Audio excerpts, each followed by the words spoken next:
omaly saika hilaza hoe hiaraka aminà nefa tsy mba nety hande zava nanantena anao aminà ianao tsy mety hamikitra ny tanana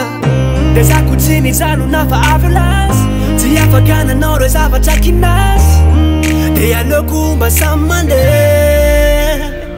na de milaza anao fa tena hoe tsara tare tsy afaka nera hoe ndao tsika tsy maintsy arake de zay tianao zay tikany zay tianao alony atao fa tsy hoe ifa mila fi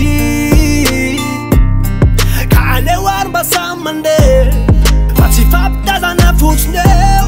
tsy voatery fankatry fandaolo tsika sy mba samy mianao raha lazay nenao nenao nenao de zany ko nena nena nena lazay ndray nenao de zany ko nena de samy mandeha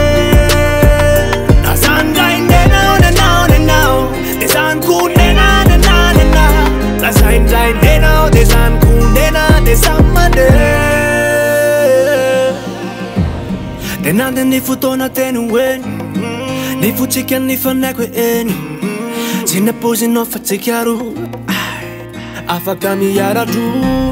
de tsy ny salasala fa de lasa de najanoko hatramin'ny asa efa iny alotany nandeha fa manino narahatry izay no niarake de mba azo aloha le zavatra nasambatre fotoana very renitsika sy anao ny famila filika tsy aleo ve mifankaty ka aleo ary mba miara mandeha